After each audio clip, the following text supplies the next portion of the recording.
में 10 तारीख लगी हुई है जून, गवाही की गुलाम हैदर की, और गुलाम हैदर भारत में आ रहा है। उसी टाइम से जो है इनकी रातों की नींद उड़ गई थी, हमारे खिलाफ कार्रवाई करा ली।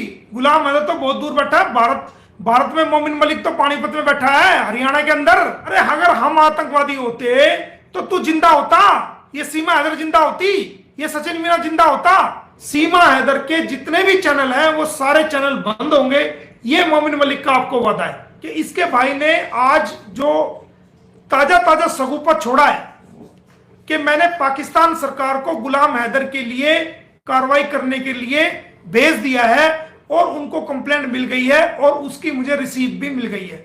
ये एक ताजा इसने जो है वो एक हवा में जो है एक तीर छोड़ा है। तो मैं आपको बता दूं दोस्तों कि जैसे ही ये खबर फैली कल कि पानीपत की कोर्ट ने सीमा हैदर को तलब कर लिया है, यूट्यूब को तलब कर लिया है, फेसबुक को तलब कर लिया है, इंस्टाग्राम को तलब कर लिया है, तो उस खबर को दबाने के लिए, उस खबर को किसी तरह लोगों तक ना पहुंचे, ज्यादा से ज्यादा लोगों तक ना पहुंचे, उसको दबाने के लिए इसने ऐसा बाइट बना के डाली है। भारत सरकार में इसने सबसे पहले जब इसको पता चला, जब फैमिली कोर्ट गौतम बुद्ध नगर ने सीमा हैदर को नोटिस जारी किया, सचिन मीना को नोटिस जारी किया, पंडित जी को नोटिस जारी किया, तमाम बारातियों को नोटिस जारी किया, तो वो नोटिस जब इनको मिला और जब इनको यह पता चला कि दूसरे 3 केसेस में 10 तारीख लगी हुई है जून, गवाही की गुलाम हैदर की, और गुलाम हैदर भारत में आ रहा है, उसी टाइम से जो है इनकी रातों की नींद उड़ गई थी, ये परेशान हो गए थे और इनका खाना पीना सब बंद हो गया था और ये लोग षड्यंत्र की तरफ चल पड़े थे कि किसी प्रकार जो है गुलाम हैदर को भारत में आने से रोका जाए। तो सबसे पहले इन्होंने क्या किया, इसने देखा कि इलेक्शन हो रहे हैं, तो ये इलेक्शन कमीशन के बाहर 2-4 मीडिया वाले खड़े हो जाते हैं गेट के ऊपर।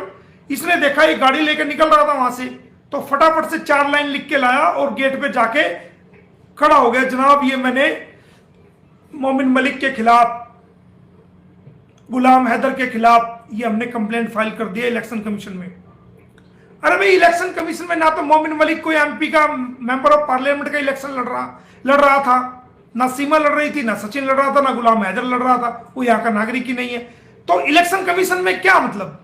और उत्तर प्रदेश, मैं हरियाणा का, पानीपत में का मेरा बेस हरियाणा का रहने वाला, उत्तर प्रदेश में मेरा क्या मतलब जो है इलेक्शन खराब करने का। और जबकि मैं खुद बीजेपी पार्टी से जुड़ा हुआ हूं, आदरणीय नरेंद्र मोदी जी की विचारधारा से जुड़ा हुआ हूं, तो वो इलेक्शन कमीशन में कुछ नहीं हुआ। फिर ये गृह मंत्रालय पहुंचे, गृह मंत्रालय से भी कुछ नहीं हुआ, क्योंकि हमने सारे कागज भेज दिए थे पहले, एडवांस केस की क्या हकीकत है, हमने माननीय राष्ट्रपति को, गृह मंत्रालय को और सब जगह इसके जो है कागज भेज दिए थे, तो वो हर जगह भेज दिए थे। फिर इसने एक नया आरोप लगाया कि मोमिन मलिक तो आतंकवादी है, कह रहा है कि हमने पाकिस्तान सरकार को लिख दिया, वो गुलाम हैदर के खिलाफ कार्रवाई करेंगे और ये करेंगे और हमें रसीद मिल गई है। तूने भारत में हमारे खिलाफ करा ली कार्रवाई, हमारे खिलाफ कार्रवाई करा ली। गुलाम हैदर तो बहुत दूर बैठा है, भारत में मोमिन मलिक तो पानीपत में बैठा है, हरियाणा के अंदर, और रोज जेवर कोर्ट में भी आता है और गौतम बुद्ध नगर कोर्ट में भी आता है और रोज लाइव भी आता है तेरे सामने, जब तुझे जवाब देने के लिए। हमारे खिलाफ कार्रवाई कर ली, हमारे खिलाफ कुछ पा गया जांच में, हमें आपने आतंकवादी सिद्ध कर दिया, हमें आपने यह सिद्ध कर दिया कि हमारे पास हवाला का पैसा आता है, हमारे संबंध बाहर देशों से हैं। अरे अगर हम आतंकवादी होते तो तू जिंदा होता, ये सीमा हैदर जिंदा होती, ये सचिन मीना जिंदा होता, या इसका परिवार जिंदा होता। आतंकवादी को छेड़ के कोई जिंदा रह सकता है क्या? वो तो उसी टाइम अपना रूप दिखा देते हैं। और कोई आतंकवादी कभी भी कोर्ट में फाइल लेके जाता है क्या कि जनाब मैं आतंकवादी हूं और ये मेरा मुकदमा सुनो?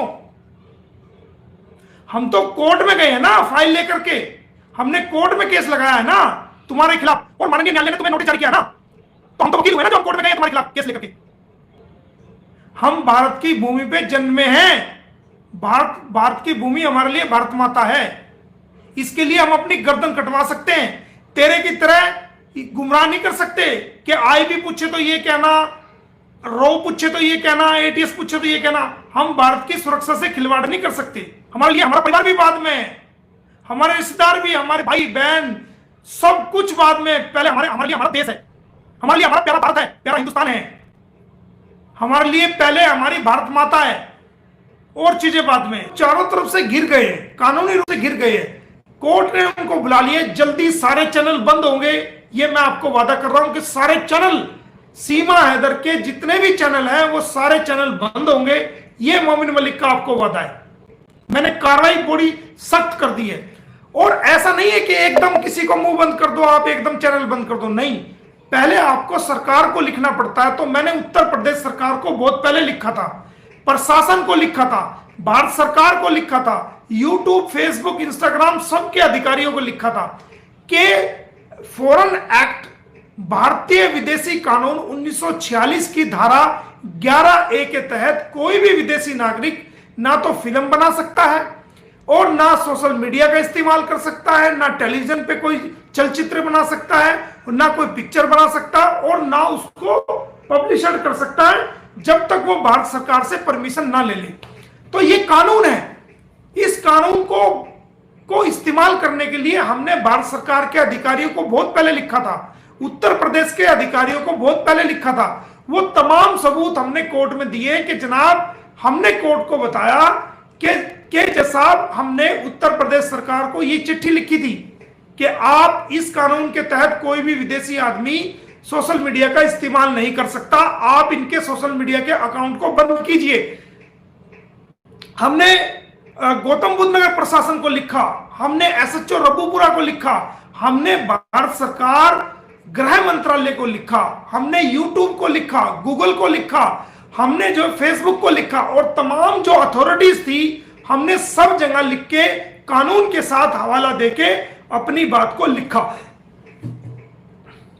जो लोगों को सीमा हैदर ने जो लाइव आके भारत की बेटियों को गाली दी, पारुल को गालियां दी, बहुत बुरी बुरी गालियां दी, हमारी बहनों को गालियां दी, हमारे देश के बेटों को गालियां दी, हिंदुस्तानियों को गालियां दी। एक पाकिस्तान की आई हुई महिला जो इलीगल रूप से, जो विजय लेके भी नहीं आई है, इलीगल रूप से हमारे भारत में एंट्री कर गई और जो हमारे भारत में रह रही है, हमारे भारत के अन्न को खा रही है, हमारे भारत की सब्जियों को खा रही है, फलों को खा रही है और सारी चीज जो खाने पीने की है वो सारी चीजों को खा रही है। अच्छी बात है, खाए, मना नहीं है, लेकिन हमारा खा करके, हमारे भारत का खा करके, हमारे भारत में रह करके और हमारे भारत की तमाम सुविधाओं का, सुख का प्रयोग कर करके, उसके बावजूद जो YouTube से कमाई हो रही है वो हमारे भारतीयों की गाढ़ी कमाई में से उसको जाती है, जो उसको मिलती है।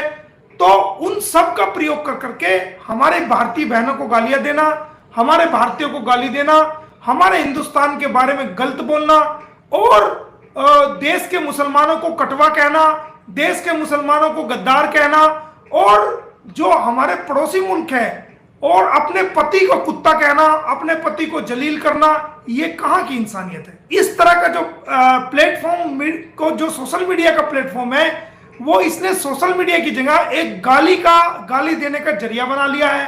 हिंदुस्तानियों को रोज रोज नीचा दिखाती है, हमारे घर पे, हमारे भारत में रह रही है और हम ही भारतीयों को ये गंदी गालियां दे रही है। और हम सिर्फ और सिर्फ इसलिए इंतजार कर रहे हैं कि भाई कानूनी कार्रवाई चल रही है। कोई भी भारत में कानून नहीं लिया, वरना इसके घर में घुस के ही हमारे भारतीय लोग जो है इसका मुंह तोड़ देते। लेकिन किसी भी भारतीय आदमी ने ऐसा कोई कदम नहीं उठाया।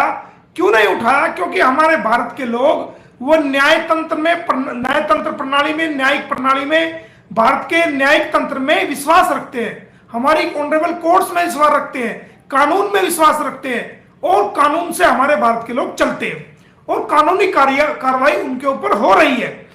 तो एक ऐसे लोगों को गालियां दे रहे हो, बाहर के बुजुर्गों को गालियां दे रही हो और भारतीय वकीलों को आप गालियां दे रहे हो, उनकी उपहास उड़ा रहे हो, उनकी बेइज्जती करने की कोशिश कर रहे हो और हमारे दुश्मनों से मिलके पिछली बातों को, जिनका कोई महत्व नहीं है, उन लोगों को सार्वजनिक कर रहे हो। तो ये सब बातें, आप एक भारतीय वकील की बेइज्जती करने की कोशिश की, आपने भारतीय बहन की बेइज्जती करने की कोशिश की, भारत के मुसलमानों के खिलाफ आपने जो ना गलत बोला, तो इन सब बातों का आपने अपनी हकीकत को दिखा दिया कि आपका क्या चरित्र है, आपका क्या कैरेक्टर है, आपकी जुबान पे क्या है और आपके अंदर क्या छुपा हुआ है। ये आपका कैरेक्टर दुनिया के सामने निकल के आया है। मैं तो सचिन के प्यार में आई हूं, ये वहां झूठा साबित हो गया जब इसके इलीगल फ्रेंड की तस्वीरें इसके साथ वायरल हो गई। जो इसका इलीगल फ्रेंड था उसके साथ जो इसकी तस्वीरें वायरल हुई, उससे यह पता चल गया कि सचिन का और इसका प्यार सच्चा नहीं था। ये तो पहले भी गुलाम हैदर वहां सऊदी अरब चला गया, ये पहले भी इलीगल रिलेशन में गुलाम हैदर के साथ धोखा करती आई है, इलीगल रिलेशन में लोगों के साथ रही है और गुलाम हैदर की पीठ में छुरा घोंपती रही है, धोखा कर चुकी है। अगर सचिन का सच्चा प्यार था तो फिर ये इलीगल रिलेशन में उस व्यक्ति के साथ क्यों रह रही थी? मुझे इस बात का जवाब देश की जनता से चाहिए। इसका मतलब सचिन का प्यार कोई सच्चा प्यार नहीं, सिर्फ दिखावा है, सिर्फ सचिन को ये यूज कर रही है। इसको भारत में एक ऐसे व्यक्ति की तलाश थी जो ज्यादा खूबसूरत ना हो, जो इसके कहे के मुताबिक चले, जो इसको शेल्टर दे सके, जो भारत में इसको पनाह दे सके, ताकि वक्त आने पे जब ये भारत में जम जाए, वक्त आने पे उस व्यक्ति के को लात मार के ये किसी और व्यक्ति के साथ, या जो इसका मकसद है उस मकसद को ये पूरा कर सके और खुद सेल्फ स्टैंड हो जाए। इसको ऐसे व्यक्ति की तलाश थी। उम्र में भी कितना फर्क है, सचिन की उम्र में और सीमा की उम्र में कितना फर्क है, रंग रूप में भी फर्क है, बातचीत का तरीका भी है, और दारू पी करके ऐसा सुनने में आया है कि वो इसको बढ़िया तरह डोज भी देता है। तो आप देखिए ना, ये सब क्यों है? अगर सचिन से सच्चा प्यार था तो सचिन इसको मारता क्यों है? क्योंकि ये भारत में रहते हुए भी अपने पाकिस्तान के जो इसके लीगल रिलेशन के लोग थे उनसे इसने बात की है, वो चैट भी वायरल हुई है। भारत में रहते हुए इस इंसान ने, इस बंदी ने पाकिस्तान का नंबर डाउनलोड किया है। अगर ये कह रही है कि मैं भारत के प्रति वफादार हूं और भारत के प्रति सारे कानून को मैं मानूंगी और भारत के सारे कानून की मैं जो है वो कानूनों को मैं जो ना इंप्लीमेंट करूंगी, सबको मानूंगी, तो इसको भारत का नंबर डाउनलोड करना चाहिए था। अगर इसको व्हाट्सएप की जरूरत थी तो भारत का नंबर डाउनलोड करती, उसका कोड सचिन के पास आता या नेत्रपाल के पास आता या जो उनका ये सिम यूज कर रही है इसके पास आता, भारत का नंबर डाउनलोड कर लेती व्हाट्सएप। कौन रोक रहा था इसको? लेकिन इसने स्पेशल पाकिस्तान का नंबर डाउनलोड किया, उसका कोड पाकिस्तान में गया और फिर इसने वहां से कोड लिया और उस नंबर को इसने भारत में डाउनलोड किया।